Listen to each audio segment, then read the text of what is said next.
Hello everybody, so here to start off the vlog video. It is Thursday afternoon. I have just finished doing a morning of work and I'm taking the afternoon off as I have done for the last few Thursday afternoons. Just filmed a video. I tend to like to use these to catch up on filming videos. I've just finished doing a Christmassy book tag and thought that whilst I was here I might as well do my Bookish Books Advent Challenge question for the day. As it's the 8th of December, we're looking at question number 8, which is a book set in a village. Weirdly found it quite hard to think about an answer for this one because I feel like I often read about like towns or cities, or it's very, very remote little hamlets, but rarely a village for me. I didn't want to answer Jane Austen again because that's what I tend to go back to. But in terms of a more contemporary book that I've read that features a village, I thought about Lanny by Max Porter, which I think is especially appropriate because you get to hear from the perspectives of a lot of different members of the village, purely through the fact that Dead Papa Toothwort, who is this kind of like omniscient character, is able to kind of like plug into the thoughts of all of the different people, and you're getting like this patchwork quilt of their lives and their innermost thoughts. They kind of become this very overlapping ensemble to the main events that are happening. You've got this real like small village community and dynamic. Everyone seems to know everybody else. Bit of gossip, bit of drama that everyone seems to know about. And so Lanny really stands out in the middle of this very small village. And yeah, this is a book that was really unexpected for me. I didn't expect to enjoy it as much as I did because I don't really like very experimental writing styles, which if you've ever opened a copy of Lanny by Max Porter, you'll definitely see.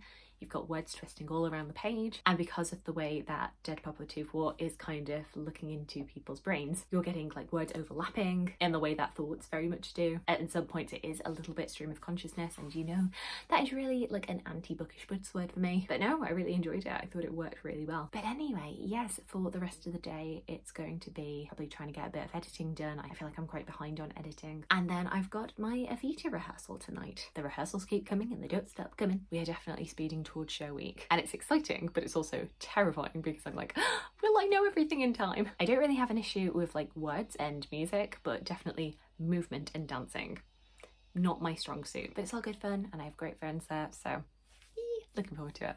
I've been sat here editing and didn't notice how dark it had gotten. Like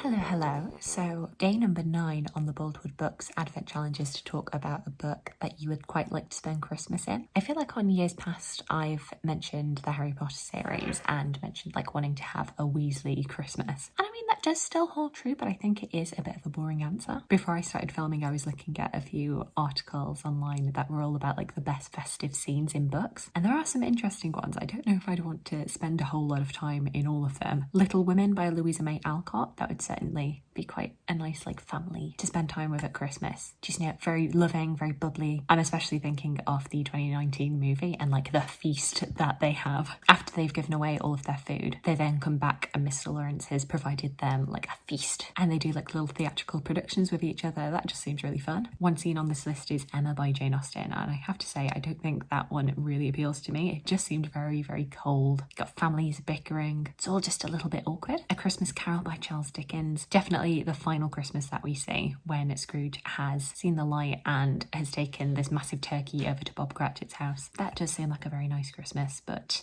I also don't know how much I feel like being in Victorian London for Christmas. The Lion, the Witch and the Wardrobe by C.S. Lewis. Not really much of a Christmas scene here, but we do get to see Father Christmas at least. Though honestly, I don't really think I'm the kind of person who wants a weapon for Christmas. One that was mentioned here that I hadn't thought about was Anne of Green Gables by Ella Montgomery, and that just made me really sad. I mean, happy but also sad because it's talking about like Matthew giving Anne her first dress with puff sleeves. And it's just so sweet. It would be very nice, I think, to spend time with Anne at Christmas because she'd be so enthusiastic probably more enthusiastic than I even am, and I'm a big Christmas fan. And then finally, I saw one person talking about Bridget Jones' Diary. I feel like of all the Christmases, this is probably the most similar to one that I've actually had. If not Christmas Day, then definitely like Boxing Day, lead up to New Year, going over to a relative's house and having a bit of a buffet. And you will have seen from this vlog that I actually have had turkey curry in the past couple of days. So number one, I work in book publishing. I work in the publicity department. I do fanny around with the press releases. Number two, I have recently eaten turkey curry. Number three, I'm wearing a Christmas jumper. Maybe I am just slowly morphing into Bridget Jones. Anyway, do let me know what your favourite Christmas scene in a book is. I definitely need to find more to add to my collection. Hope you're having a fantastic, fantastic day, and I look forward to talking to you again soon.